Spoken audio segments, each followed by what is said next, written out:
LPGA faces tough road ahead even as Caitlin Clark and Kai Trump boost TV ratings. Insider. A splash of celebrity attention hit the Annika 2025. To start, the WNBA legend Caitlin Clark was up there again to tee it off for the second time at Pro-Am. And then there was a sponsor exemption that hijacked the discussion throughout the week. Kai Trump's sponsor exemption received a mixed response. While some said she should be given a chance, others noted that there are many other, more deserving amateurs.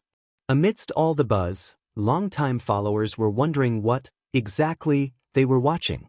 The focus shifted from LPGA pro golfers to those who were better suited to make headlines.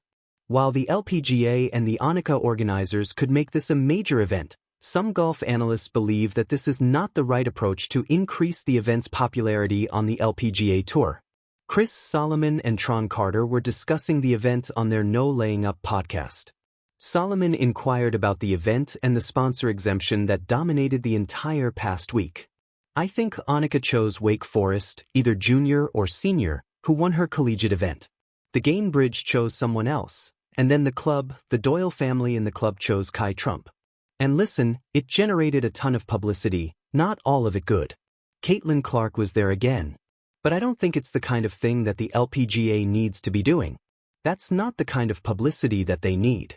They need, kind of long-lasting eyeballs, Tron Carter responded. There were 3 sponsor invitation receivers at the Annika 2025. The Wake Forest University senior that Carter is talking about is Anster Den Dunnen. She is a senior at the university. She performed well enough to make the cut and finish at T56. In fact, she performed better than many known names from the LPGA, such as Megan Kang, Lexi Thompson, and Lilia Vu.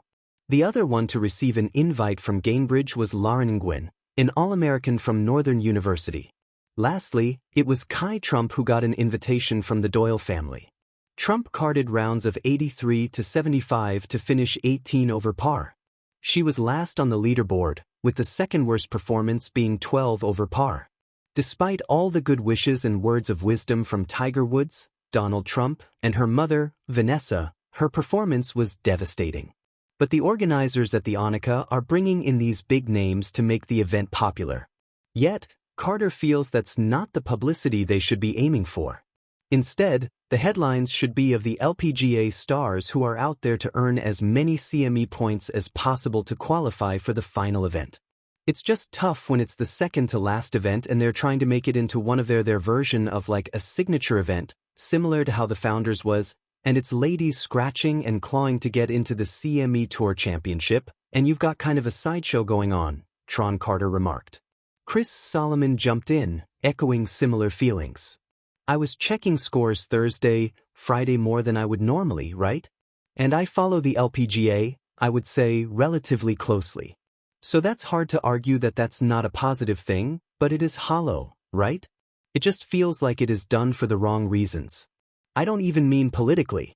I just mean like I saw way too many stats on Twitter about how impressions were up and all of the sideshow stuff that just makes me cringe because I know it is a sideshow. Nelly Korda and company have faced popularity issues for quite some time. There are only a handful of golfers on the tour who are making the headlines. However, Carter and Solomon insist that these tactics should not be the solution. There are many big names regularly playing in the Annika. For instance, Nelly Korda, Charlie Hull, Lexi Thompson, and Rose Zhang have participated in the event for quite some time now. Many LPGA stars are trying to get CME points and get their place in the season-long championship event. Only the top 60 on the CME points list qualify for the championship event. No Monday qualifying or alternate list is available. The entry is strictly about earning enough points across the LPGA regular season. In fact, many LPGA stars made their way into the CME Tour Championship through the Annika 2025. LPGA stars who qualified for the CME Tour Championship at the Annika. 4 of the last 5 golfers to qualify for the season finale did so by putting on a show at the Annika 2025. One of them is Natalia Guseva. She jumped 7 positions to end at 57th on the list. Guseva carded rounds of 69-67-63-68 to finish 13 under par. She, along with Haran Ryu, finished T7 on the leaderboard. Her third round of 63, especially, helped her secure 95 points to qualify for the CME Tour Championship. Besides Gus Eva, Lucy Lee also made it to the event by getting 148.33 points at the Annika. She finished T4 with rounds of 70-65-65-66.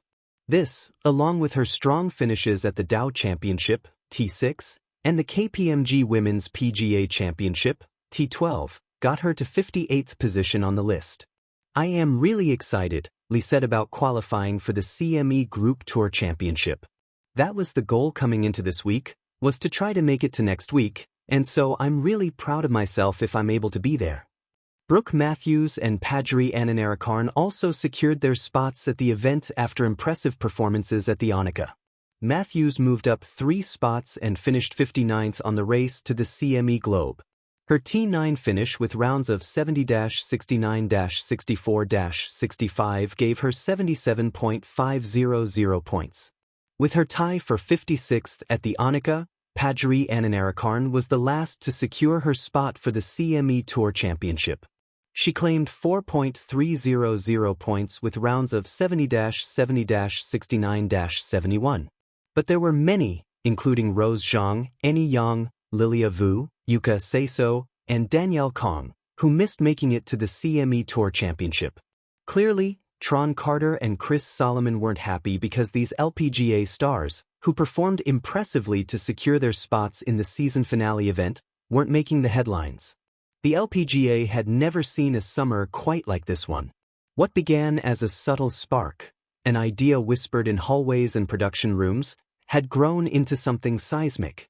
Two names, two meteoric forces from entirely different worlds had converged unexpectedly on the fairways. Caitlin Clark, the transcendent basketball icon whose competitive fire translated shockingly well to golf, and Kai Trump, the rapidly rising amateur prodigy with a social media hold on Gen Z that no sports marketer could engineer. Together, they formed an unpredictable duo, the kind of pairing that TV executives dream about and traditionalists raise an eyebrow at. Ratings were surging, nearly doubling in the youngest demographics. Networks were calling. Sponsors were expanding ad buys. And the LPGA suddenly found itself in the center of an energy wave it hadn't felt in years. But for all the excitement, there was unease underneath, an insider tension that no TV graphic could cover up. A surge with a shadow. On the morning of the Pine Summit Invitational, LPGA Commissioner Randy Burns leaned against the large window in her office overlooking the course. The grandstands were filling earlier than usual, teenagers waving signs with Clark's iconic shooting silhouette and Kai Trump's swirling KT logo printed like a comic book emblem. Photographers were practically sprinting to claim spots. From the outside, the league looked unstoppable. On the inside, Burns felt the tremor. "Viewership is up," she said aloud, as if reminding herself. "Engagement is up,